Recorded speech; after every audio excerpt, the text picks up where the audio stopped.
آدمی گزرا ہے، اس کا نام تھا قیس۔ قیس کہتے ہیں عقل مند کو۔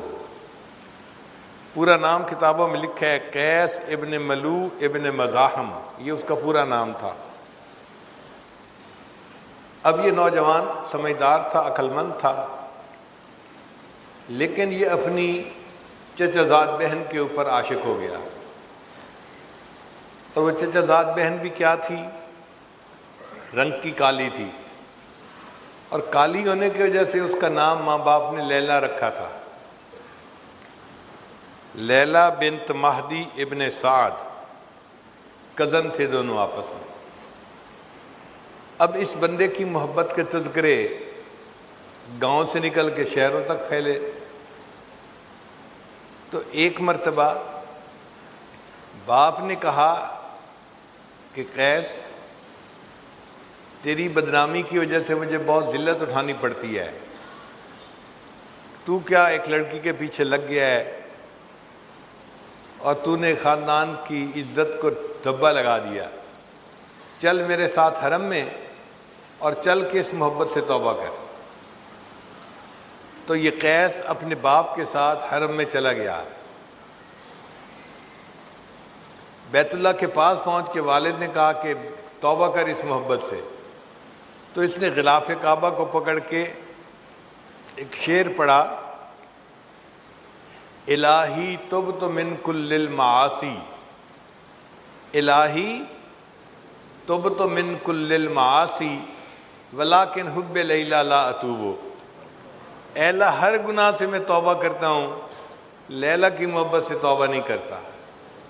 اب جب اس نے یہ الفاظ کہے تو اس کے والد نے غصے سے اس کی طرف دیکھا، یہ کیا بدتمیزی ہے، میں لے کے آیا ہوں کہ توبہ کر اور یہ کہتا ہے کہ ولیکن حب لیلا لا اتوب۔ تو سمجھدار تو تھا ہی صحیح، اس نے جب دیکھا کہ والد نے خفا ہو کے دیکھا ہے تو اگلا شعر پڑھا، الہی لا تسلبنی حبہا ابدا، اے اللہ اس لیلا کی محبت کبھی میرے دل سے سلب نہ کرنا، وَيَرْحَمَ اللَّهُ عَبْدًا قَالَ آمِينَ، اور جو میری دعا پر آمین کہہ دے اللہ اس بندے کے گناہوں کو بھی معاف کر دے۔ یعنی اگر میرے ابو آمین کہہ دیں تو اللہ میرے ابو کی بھی مغفرت فرما دے۔ تو یہ ایسا پاگل تھا اپنی اس محبت میں۔ جب سیدنا حسن رضی اللہ تعالیٰ عنہ نے سیدنا امیر معاویہ رضی اللہ عنہ سے صلح کر لی اور حکومت کے معاملے میں ان کے حق میں دستبردار ہو گئے، تو حسن رضی اللہ عنہ بہت خوش تھے کہ میں نے حکومت ان کے سپرد کر دی جو اس کے زیادہ اہل تھے۔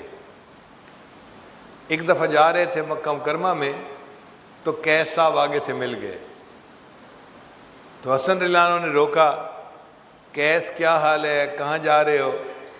دیکھو میں نے کتنا اچھا کیا، حکومت دن کو سجتی تھی، میں نے حکومت ان کے حوالے کر دی اور خود میں ایک طرف ہو گیا ہوں۔ تو قیس خاموش کھڑا سن رہا ہے، تو حسن رضی اللہ عنہ نے فرمایا چپ کیوں کھڑا ہے، کوئی جواب نہیں دیتا؟ کہنے لگا جی کہ میں سوچ رہا ہوں حکومت تو لیلا کو سجتی ہے۔ انہوں نے فرمایا انت مجنون، تو مجنون ہے۔ اس کے بعد اس کا نام قیس کی بجائے مجنون ہو گیا کہ یہ پاگل تھا اس کے پیچھے۔ اگر مخلوق کی محبت انسان کو ایسا پاگل کر دیتی ہے تو اللہ کی محبت تو پھر انسان کو پتہ نہیں کس کیفیت پہ پہنچاتی ہوگی۔ مجنون جب فوت ہوا تو کسی کو خواب میں نظر آیا، اس نے مجنون آگے کیا بنی؟ کہنے لگا کہ اللہ نے میری مغفرت فرما دی اور مجھے فرمایا کہ میں نے تجھے نمونے کے طور پہ رکھ لیا ہے، میں قیامت کے دن اپنے سے محبت کرنے والوں کو تیرا نمونہ پیش کروں گا کہ دیکھو اگر مخلوق کی محبت میں یہ بندہ اتنا پاگل ہو سکتا ہے، اے میرے بندوں کلمہ پڑھنے والوں تم نے مجھ سے محبت کیوں نہ ایسی کی۔ مولانا روم رحمۃ اللہ علیہ فرماتے ہیں عشق مولا کہ کمز لیلا بود، گوئے گشتن بہر او اولا بود، کہ لوگوں کیا مولا کا عشق لیلا کے عشق سے بھی گیا گزرا ہے کہ مجنون تو لیلا سے اتنی محبت کرے اور ہم بندے ہو کہ اپنے اللہ سے محبت نہیں کر پاتے۔ ایک حاکم میں وقت تھا، اس نے لیلا مجنون کی باتیں سنی، تو اس کو خیال آیا کہ پتہ نہیں یہ لیلا کتنی حور پری ہوگی کہ مجنوں اس کے پیچھے اتنا دیوانہ بنا ہے۔ اس نے پولیس کو کہا کہ لیلا کو میرے سامنے لاؤ، میں دیکھو تو صحیح۔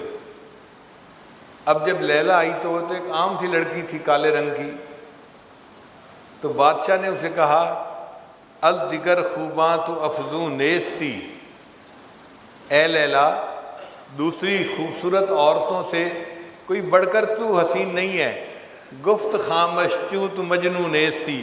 اس نے جواب دیا خاموش رہو، اس لیے کہ تیرے پاس مجنوں کی آنکھ نہیں ہے، اگر تو مجنوں کی آنکھ سے مجھے دیکھتا تو دنیا میں مجھ سے زیادہ خوبصورت تجھے کوئی نظر نہ آتا۔ اللہ بھی ہمیں ایسی آنکھ عطا فرما دے کہ جو ہم اپنے خالق اور مالک کو ایسی محبت کی نظر سے دیکھیں کہ وہ ہمارا محبوب حقیقی بن جائے۔